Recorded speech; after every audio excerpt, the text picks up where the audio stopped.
aboard the bus, 'cause we're hitting the road on a special Partridge Family tour. Don't worry, I'll leave the singing up to David and Shirley, but I've got a bunch of stories to tell you about the Partridge Family, ranging from strange to steamy.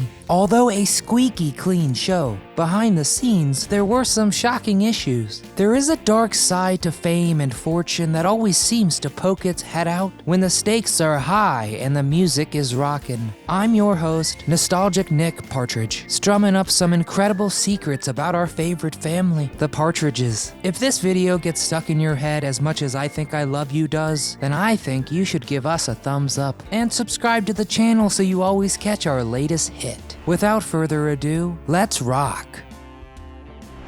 True story. Here's a story of the Cowsill family. Sorry, wrong show. But the inspiration came from the Cowsills, a real musical group of relatives, including 7 children, 6 boys, 1 girl, and their mother. The band hailed from Newport, Rhode Island, and grew in popularity in the mid-60s and peaked in the 70s. The two families have some similarities, most notably the familial makeup and absence of a father. But the Cowsills never actually appeared in the show inspired by their lives.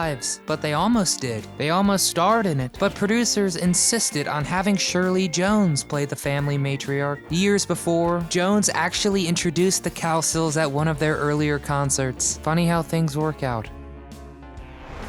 Magic roommates. Oh my stars, look at that house. Let's go knock and say hi to the Kravitzes. Because, depending on what show you watch, the house's residence may change. Cause the Partridge family shared a home with another popular primetime family, the Nosy Kravitzes, who lived next door to the witch Samantha Stevens herself. That whole block's a star by itself too. It's used in shows like I Dream of Jeannie, Dennis the Menace, and The Donna Reed Show. It works in reverse too. Watch the Partridge Family and you can see Samantha's house while the Partridge bus drives by. It also made a guest appearance in Reese Witherspoon's Pleasantville. I wonder who will move in next. Carol Brady versus Shirley Partridge. Shirley Jones fantastically played the head of the Partridge family, raising the kids and keeping their musical endeavors afloat. One of the first momagers. What's wrong? But Jones was nearly the head of a different household, the Bradys. Despite being offered the role, Jones turned it down. She explained, quote, "While the idea of playing the mother in the Brady Bunch was initially attractive to me, I turned it down because I didn't want to be the mother taking the roast out of the oven and not doing much else." Can you imagine the Brady Bunch with Shirley instead of Florence?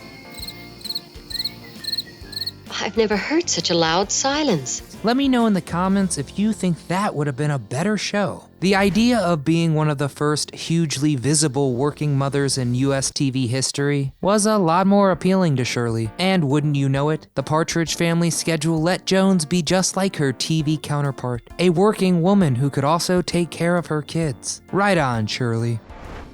The trouble with Danny. No one will deny Danny Partridge was a troublesome prankster. You stole my bed. I told you you'd miss it. Problem was, so was his actor, Danny Bonaducci. He took his role as the troublemaker a little too seriously, and the cast ended up putting up with a lot. Sometimes he forgot his lines so often, they had to do as many as 36 takes to get one scene down. It's Mom, the miracle. Okay, keep going. Don't bother. Miracle. Stay with it. Eventually, the cast reached their limit. First, Shirley Jones went full mom mode on him and ordered Danny to his room. Problem was, the set didn't actually have an upstairs, and technically Jones wasn't his mom. Then his on-screen siblings plotted and recruited Susan Day to pour milk right onto Danny to get him to cool it already. That moment actually ended up in the show, though with Keith instead. Got milk? But Danny grew up fast. Dave Madden, who played band manager Reuben Kincaid and had a sort of father-son relationship with Danny, actually gave him cigarettes while on set. Yep, Danny grew up fast. He lost his virginity at 13 with a fan. Then he tried making the moves on Jodie Foster, who was all of 10 at the time. Hey, what you do on your own time is all you. But remember your lines, Danny. Beat the Beatles. The year is 1970. Right on. The Beatles had just released their album Let It Be, right alongside their movie of the same name. Let it be, let it be, let it be. fans were riding the waves of the British invasion. Despite mixed reviews, the album's single Let It Be quickly topped the charts. But John and Paul, beware. There's a new sensation coming right at you. The Partridge Family released what would be their biggest hit, I Think I Love You.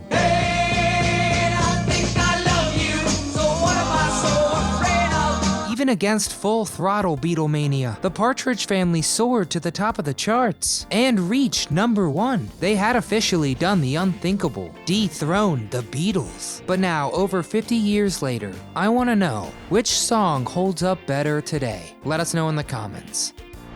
The Cassidy Cash. Between singing, acting, and being possibly the biggest heartthrob of the 1970s, David Cassidy should have been rolling in it. But not quite. You've certainly heard horror stories about musicians getting completely robbed by their managers or record labels. Well, something like that happened for the Partridge Family too. Without meaning to, David Cassidy became a household name. That'll happen when people use your image on lunchboxes, t-shirts, and even board games. Without permission. Yep. His contract didn't demand royalties either, even though the David Cassidy name was being used to sell out stadiums of fans. On top of it all, some fans got really creepy and did things we definitely call assault in today's era. He couldn't go anywhere without girls and women practically mobbing him. For all his grief, Cassidy made all of $600 a week. The rest went to Sony, or to the people using his name and image, but not to him. David put up with a lot, and tried to stage his own rebellion by giving a very exploitative interview with Rolling Stone, and went as far as to pose nude for the cover. Between that and chatter about his drug use, he was breaking away from the boy-teen idol image that fans swarmed to.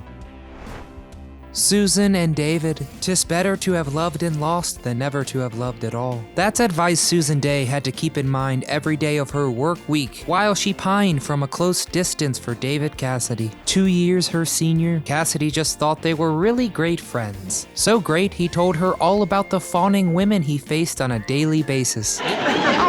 You guys. It took Shirley Jones stepping in and telling Cassidy that he'd been friend-zoning and torturing his biggest crush for years before they tried their hand at dating. Things didn't last, and maybe pining would have been better considering how mad Day got with David. When they split for good.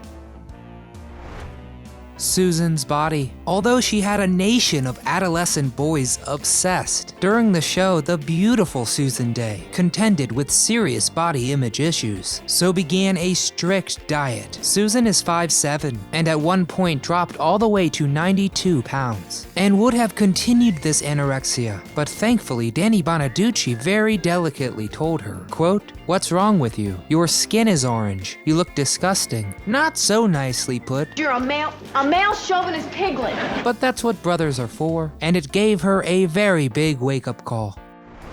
Rock on, Shirley. Sex, drugs, and rock and roll. That's the true music scene for everyone, including the head of the Partridge Family, Shirley. She and her husband, Jack Cassidy, father of David Cassidy, would sometimes have a quickie across the street from the set. They wouldn't always be the only ones in that quickie either, sometimes inviting others for a group encounter, encouraged by Jack. Shirley even alleged that Joan Collins almost got in on it, but Shirley has since retracted that claim. Still, Shirley and Jack were, in a word, insatiable, going to parties with lines of coke and plenty of porn films. They really did live that rock and roll life. Be my guest. Such a legendary show had its fair share of huge guest stars. Hi. What a coincidence. Worlds collided when Rob Reiner, known to All in the Family viewers as Meathead, played a man called Snake in the Partridge Family. Just sign over the tattoo where it says hot.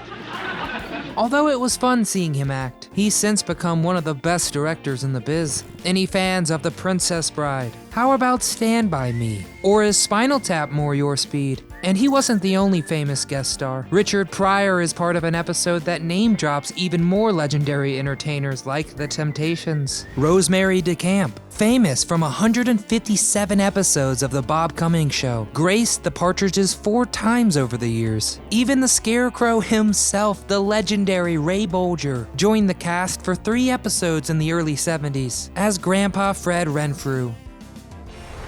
Partridge forever. Meet Shirley Partridge. Okay, that doesn't roll off the tongue as much as Meet George Jetson, but the premise works, and the Partridges were a household name. So producers saw an opportunity. Send them to space. The cartoon show Partridge Family 2200 AD was fairly short-lived, and since this video is about to wrap up, head on over to our cheesiest cartoons from the 1970s countdown to see more wacky shows you may have forgotten existed.